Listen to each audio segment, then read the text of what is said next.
Reflecting now on what we were hearing from those reporters outside the courtroom. To me, it sounds like these people are actually rooting for the worst possible thing to happen, so that the man that scares them most cannot be on the ballot, no matter what it takes to keep him off the ballot. Truly sick stuff right there. Of course, there are plenty of people in politics, on the bench and in the media, that want to get Trump the old-fashioned way, by just making stuff up and prosecuting him on bogus charges, like trying to convict him for what he did while he was in office, during his official capacity as commander-in-chief. Kerry Kupek-Urban, a legal expert, was in court with Donald Trump and those trying to prosecute him for his official acts while he was president. Here's what she had to say. Bring in now somebody who was in the courtroom actually for those arguments, Kerry Kupek-Urban, Fox News legal editor. Tell me what you heard today and what you saw. Well, the bottom line question that both sides were vigorously arguing about is, can a president be prosecuted for acts once he or she leaves office for acts conducted during that time? And obviously the president, the former president, says no, he should enjoy and should be able to, that absolute immunity is afforded to presidents for official acts conducted while in office. And the Department of Justice says no. Both sides were subject to pretty heavy questioning from the judges, the three-judge panel there. One judge asked the Trump defense team, well, what happens if the president asked a SEAL 6 team to assassinate a political enemy? Would the president be immune from prosecution then?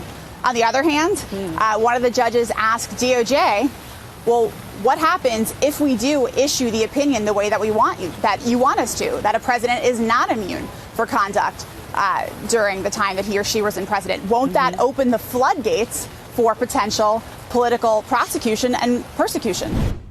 Can you imagine? Seriously, can you imagine? How could you possibly govern the country if everything you did in your official capacity could later be questioned? You could be targeted for prosecution just for doing your job and making judgment calls. That's what they're trying to pull here. They're trying to prosecute President Trump for being, well, president and having the authority to make executive decisions as the chief executive. And then they want the ability to go back and question those decisions and prosecute the man or woman who makes those choices. Nobody could ever run the country that way. It would not be possible. It's flat out dangerous. Who could be in that position? Nobody could be in that position successfully. You wouldn't make the right decision. Well, if I make this decision, do they prosecute me later? If I make this decision, do I go to prison later? And who would run for the job? Meanwhile, Democrats know the Supreme Court is going to hammer the idea that somehow Donald Trump led an insurrection back on January the 6th, 2021. I mean, they don't even believe that. They don't. They don't even believe that. They just like the idea of repeating that to the point of getting it to stick. Newsflash, it won't. But they're going to keep trying. It's who they are. Here's another example of far-left Democrats calling for Donald Trump to be removed from the ballot, for which there is simply no justification. This is former far-left California Democrat Senator Barbara Boxer. Listen. And the Supreme Court has a chance to do the right thing. And one thing I hope they don't do is leave it up to the states, because that's what they did on the abortion issue.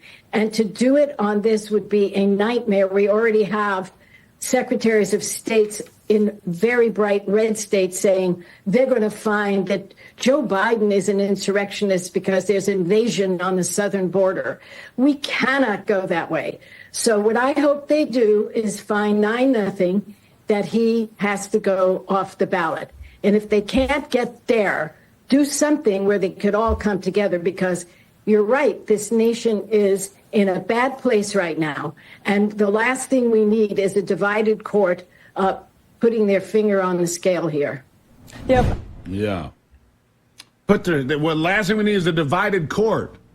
So let's throw Trump off the ballot in some bogus attempt to put our thumb on the scale and impact the outcome of the election on November 5 of this year. Right? I mean, this is just absolutely unbelievable. Oh, and if you missed it, Ray Epps, the guy they actually caught on tape trying to lead an insurrection that day, not getting a single day in jail. Nope, just 1 year probation, 100 hours of community service. proving to me that he was part of an inside job. What else could you possibly believe when you know that some people are still sitting in jail, no trial at all, that did far less? Yeah, 2024 is going to be a very interesting year. Ray Epps, community service and probation. Unbelievable. Here's a little news flash, kind of important. President Joe Biden trailing former President Donald Trump by 8 points in the battleground state of Michigan. No surprise to me, this is where I plant my flag and talk to you every day. An 8-point lead in Michigan. The latest Michigan poll found that while neither of the front-runner candidates secured a majority support, voters more likely to support Trump than Biden, 47% to 39%. The poll, commissioned by the Detroit News and WDIV, the NBC affiliate in Detroit.